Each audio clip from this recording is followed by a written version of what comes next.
uma vez no nono, bom dia, né? No segundo tempo, nós vamos assistir a aula de interpretação de texto.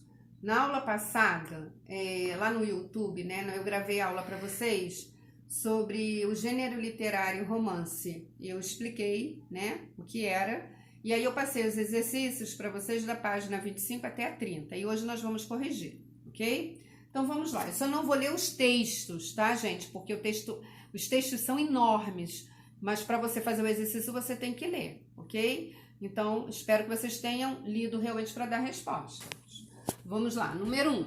Diferencie os conceitos de gênero narrativo romance e de história romântica.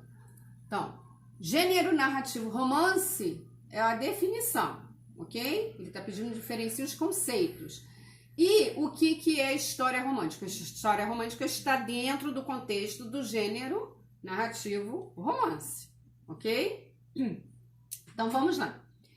Pode-se definir o gênero romance como uma narrativa ficcional em prosa, cujo enredo é bastante complexo e bem desenvolvido, apresentando normalmente mais de uma trama. Além disso, o número de personagens costuma ser expressivo, como a gente já viu, né? Vários personagens.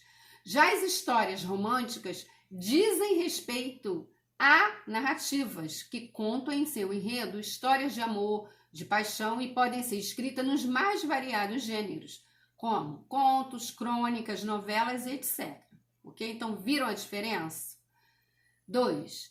Cite nomes de escritores do gênero romance, os quais tenham destaque na nossa literatura. Então, por exemplo, Aloysio de Azevedo, Casimiro de Abreu, Castro Alves, Gonçalves Dias, José de Alencar, Machado de Assis e Clarice Lispector. Claro que tem outros. Aí nós temos no número 3, o Papa que era mulher. Esse texto aqui é muito legal. Mas só que eu não vou ler, senão meu celular não tem espaço para isso tudo, tá? Conforme eu falei. Então, o texto tem por objetivo, letra A, resgatar um fato anedótico. B, apresentar dados biográficos. C, divulgar um romance histórico. D, noticiar uma adaptação cinematográfica. É óbvio que se a gente está falando de romance, vai ser a letra C. Então, letra C, o texto apresenta a história de uma mulher que exerceu a função de papa na humanidade, divulgando assim um romance histórico que se baseia nesse fato, ok? Número 4. Aí nós temos outro texto, né, que vai falar do romance A Estrela Sobe, de 1939, traz à cena tipo de situações que espelham o Rio de Janeiro daquela década. No fragmento, o narrador vai delinear, né, esse contexto centrado no... Então, vamos lá. Julgamento de mulher fora do espaço doméstico. B. Relato sobre as condições de trabalho no Estado Novo. C. Destaque a grupos populares na condição de protagonistas. D. Processos de inclusão do palavrão nos hábitos de linguagem. E. Vínculo entre as transformações urbanas e os papéis femininos. Vai ser a letra E. A descrição permite perceber a transformação do mundo feminino no mundo laboral no início do século XX no Rio de Janeiro. Assim, a correta opção é. 5. A pergunta, né, aqui vai falar também de uma parte de um texto, tá? Então, ele fala assim, a pergunta era imprudente na ocasião em que se cuidava e transferia o embarque. Então, aqui vai falar tudo sobre um pedaço de um texto fragmentado. E aí, lá na página, deixa eu ver aqui no meu livro, porque eu não coloquei a página, aqui. Lá na página 27, vai falar assim, sobre o trecho... Aqui, pessoal, ó. Porque aqui é a continuidade, só que aqui são menor, tá? Então, aqui, ó. Sobre o trecho anterior retirado do romance, Dom Casmurro, escrito por Machado de Assis, assinale a alternativa correta. Então, nós temos... O ideal seria eu ler o texto para vocês irem vendo essas respostas aqui, mas não vai dar, tá? Mais uma vez eu digo por quê, né? Meu celular não tem como. Então, letra B... que é a correta. O trecho é revelador da natureza extremamente ciumenta de Betinho, pois não há nenhum indício concreto de que Capitu deixara de gostar dele, ok? E aí, por que a letra B? No trecho, vemos Bentinho, o narrador, sentir correr um frio pelo corpo todo, o que simboliza o seu ciúme por Capitu. Ele passa a descrever esse sentimento, mas não dá nenhum elemento concreto ao leitor que justifique sua desconfiança em relação a Capitu. Pelo contrário, percebemos que sua percepção, de que a garota deixara de gostar dele é, na verdade, fruto do seu ciúme. Número 6. Na questão anterior, você lê um trecho do clássico de Machado de Assis, Dom Casmurro. Pesquise e cite outras obras desse importante escritor. Aí aqui também, né, tem vários, né, gente? Então, eu só coloquei alguns, tá? Isso aqui teria que pesquisar para vocês acharem aí. Ressurreição, de 1872, A Mão e a Luva, de 1874, Helena, em 1876. Depois Helena foi uma nova edição com H, mas naquela época era com E, tá, gente? Tem uma nova edição com H, mas naquela época era com E. Memórias Póstumas de Brás Cubas, de 1871 e outros. Número 7.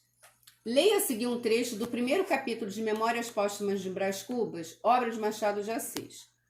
E aí, lá embaixo ele fala assim: Memórias Póstumas de Brás Cubas, publicada em 1881, foi um importante romance escrito por Machado de Assis. A partir do trecho lido, identifique o foco narrativo da obra literária. Gente, perdão que minha garganta está seca. Não pausei. E, pessoal, eu pedi para identificar o foco narrativo da obra literária. Diz assim: a obra foi escrita em foco narrativo na primeira pessoa, ou seja, trata-se de uma história escrita por um narrador-personagem. Lembra? Eu expliquei isso aí quando eu expliquei romance. Narrador-personagem é o narrador, né, que ele está na primeira pessoa do singular. Bom, gente, vamos seguir. Número 8. Joaquim Maria Machado de Assis foi cronista, contista, dramaturgo, jornalista, poeta, novelista, romancista, crítico e ensaísta. Em 1208, comemorou-se o centenário de sua morte, ocorrido em setembro de 1908.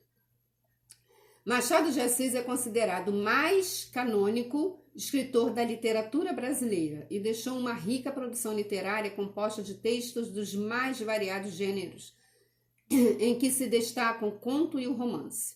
Segue um texto de seu autor em poesia. Esse aqui eu vou ler que é pequenininho. A Carolina.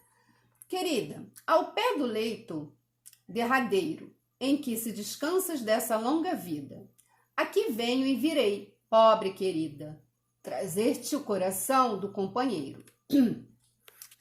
Pulsar-lhe aquele afeto verdadeiro, que a desrespeito de toda humana lida, fez a nossa existência apetecida, e no recanto pôs o mundo inteiro. Trago-te flores, restos arrancados, da terra que nos viu passar unidos. São pensamentos idos e vividos, que eu se tenho nos olhos mal feridos. Pensamentos de vida formulados, são pensamentos idos e vividos. Então, esse texto aqui, a Carolina, né, uma poesia de 4 estrofes, né?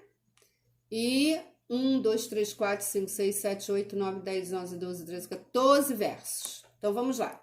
Ao avaliarmos o texto quanto a seu gênero literário, podemos afirmar que ele pertence, letra B, ao gênero lírico, pois expressa os sentimentos do eu poético. Quando a gente fala do eu poético, está falando o quê? Dos seus sentimentos, né? Então, ele vai expressar os seus sentimentos aqui nesta poesia, ok? Então, letra B. Embora Machado de Assis seja consagrado pelos seus romances clássicos, a obra referida pertence ao gênero lírico, um poema no qual o seu lírico expressa seus sentimentos no texto. Próxima, número 9. Tá terminando já. E aí diz... São 2 fragmentos aqui de texto. Não, quer dizer, é um texto, um fragmento de um texto, e aqui já é o exercício. Antônio, assim se chama meu pai, vindo de Piracicaba, cidade do interior de São Paulo. Foi saco de pancada quando pequeno, pois meu avô paterno levava o exagero, a filosofia do quem dar o pão dá o ensino. No entanto, nunca se referiu de maneira rancorosa a esses castigos, nem achou necessário desforrar-se em mim de tanto que havia apanhado. Quando as coisas não lhe agradavam, preferia gargalhar num jeito muito seu, que lembrava bola de ping-pong descendo lentamente uma escada.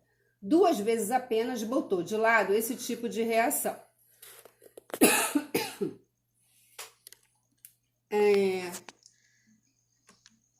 Então diz assim, considere as seguintes afirmações. Número 1. Aí aqui, né? A frase quem dá o pão do ensino é a que apresenta marcas mais visíveis do gênero narrativo, ao qual pertence o texto. 2. Em nem achou necessário, expressa-se juízo subjetivo do narrador. 3. A expressão 2 vezes apenas na última frase aponta para exceções que confirmam a validade de uma regra habitual, formulada na frase anterior. Então, como é que ficaria aqui essa resposta aqui, 1, 2 e 3, né? Então, aqui, letra A, 1, letra B, 2, letra C, 3, somente, né? Letra D, 1 e 2, ou letra E, 2 e 3. Então, a nossa resposta é a letra E, que vai ser a 2 e a 3. A assertiva 2 está correta, pois ao descrever um comportamento do seu pai, o narrador julga que ele não viu necessidade de repassar para ele, o filho, os castigos aplicados de sua infância. A assertiva 3 também está correta. No final da narrativa, o personagem diz que apenas 2 vezes o pai deixou de lado um costume rotineiro, não bater nele como medida corretiva, evidenciando 2 exceções desse comportamento. A assertiva 1 não está correta. A frase referida é um dito popular. E isso é evidenciado pelo uso das aspas. O uso de ditos populares em gêneros narrativos não se trata de uma marca visível da tipologia, mas sim de uma possibilidade do autor. Ok? E por último, número 10. Leia o texto para responder a questão. A hora da estrela. Macabeia, por acaso, vai morrer? Como posso saber? E nem as pessoas ali presentes sabiam, embora por via das dúvidas algum vizinho tivesse pousado junto do corpo de uma vela acesa. O luxo da rica flama parecia cantar glória. Escrevo sobre o mínimo Paco enfeitando-o com púrpura, joias e esplendor. É assim que se escreve? Não, não é acumulando, é sim um desnudando. Mas tenho medo da nudez, pois ela é a palavra final. Enquanto isso, Macabeia, no chão, parecia se tornar cada vez mais uma Macabeia, como se chegasse a si mesmo. Então, no trecho reproduzido do texto acima, Macabeia havia acabado de ser atropelada. A característica linguística que se destaca especialmente no trecho entre parênteses é letra B, a metalinguagem, pois o narrador comenta o próprio ato de narrar, é uma metalinguagem, ok? Então, letra B, no texto entre parênteses, vemos o uso da metalinguagem, pois o narrador está comentando sobre o ato de descrever é narrar. Descrever é narrar. Ok? Então, aí nós terminamos a unidade 10, perdão, gente, a questão 10 da unidade 3. Então, toda a parte da correção foi feita em interpretação de texto do gênero literário, romance da unidade 3, tá bom? Então, até a próxima, que vai ser a aula 4, tá? Beijos para vocês. Até